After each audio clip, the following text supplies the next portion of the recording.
Chapter 14 The Rhododendron. One Saturday, I was at Phoebe's again. Her father was golfing, and her mother was running errands. Mrs. Winterbottom had read out loud a long list to us for where she would be in case we needed her. If we heard any noises at all, we were supposed to call the police immediately.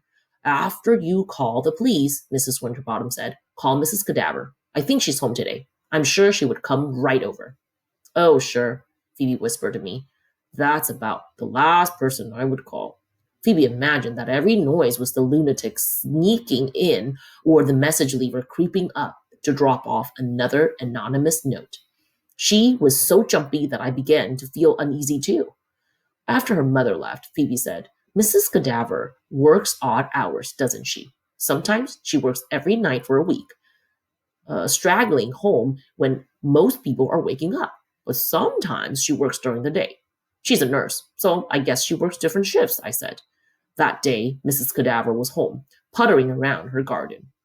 We saw her from Phoebe's bedroom window. Actually, puttering is not the best word.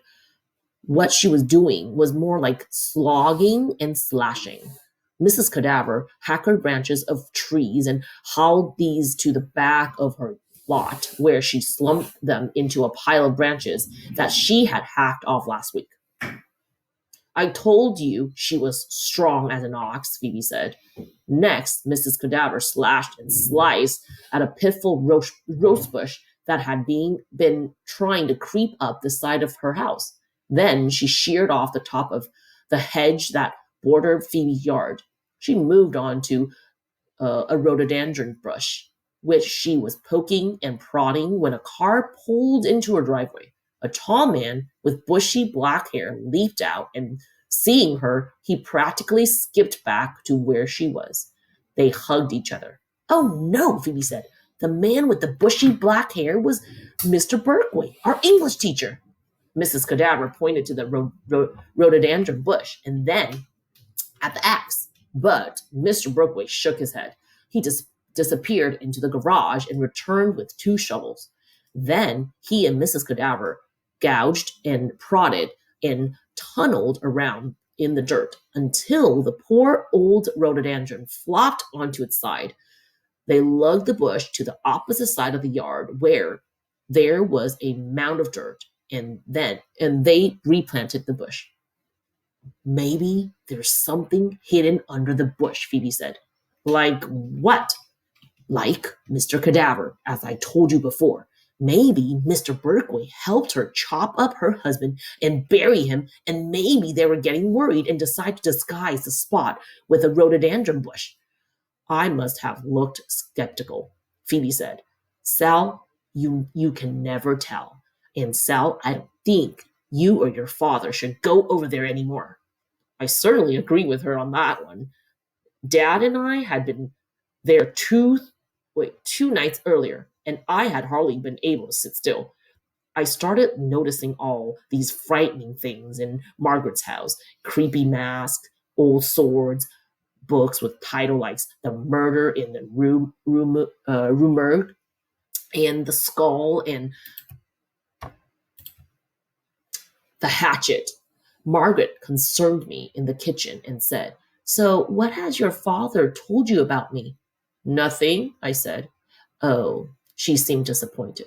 My father's behavior was always different at Margaret's. At home, I would sometimes find him sitting on his bed, staring at the floor, or reading through old letters, or gazing at the photo album. He looked sad, but lonely.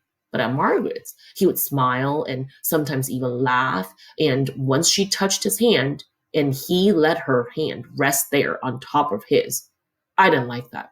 I didn't want my father to be sad, but at least when he was sad, I knew he was remembering my mother. So when Phoebe suggested that my father and I should not go to Margaret's, I was quite willing to agree with her with that notion. When Phoebe's mother came home from running all the errands, she looked terrible. She was sniffling and blowing her nose. Phoebe said that we were going to do our homework. Upstairs, I said. Maybe we should have helped her put the groceries. She liked to do all that by herself, Phoebe said. Are you sure? Of course I'm sure, Phoebe said. I've lived here my whole life, haven't I? She looked as if she'd been crying. Maybe something is wrong. Maybe something is bothering her. Don't you think she would say so then? Maybe she's afraid to, I said. I wondered why it was so easy for me to see that Phoebe's mother was worried and miserable, but Phoebe couldn't see it. Or if she could, she was ignoring it. Maybe she didn't want to notice. Maybe it was too frightening a thing. I wonder if this was how it had been with my mother. Were there things I didn't notice? Later that afternoon, when Phoebe and I went downstairs, Mrs. Winterbottom was talking with Prudence. Do you think I lead a tiny life? She asked.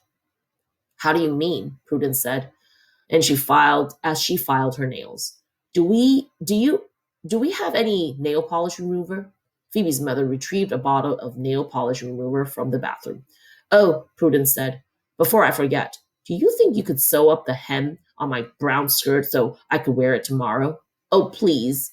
Prudence tilted her head to the side, tugged at her hair in exactly the same way Phoebe does, and smooshed up her mouth into a little pout. Doesn't Prudence know how to sew? I asked. Of course she does, Phoebe said. Why? I was just wondering why she doesn't sew her own skirt. Sal, you are becoming very critical.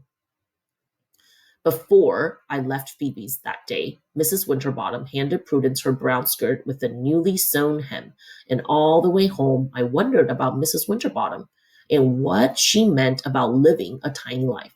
If she didn't like all the baking and cleaning and jumping up to get bottles of nail polish remover and sewing hems, why did she do it? Why didn't she tell them to do some of these things themselves?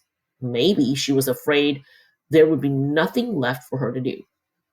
There would be no need for her, and she would become invisible and no one would notice. When I got home that day, my father handed me a package. It was from Margaret, he said. What is it? I don't know. Why don't you open it? Inside was a blue sweater. I put it back in the box and went upstairs.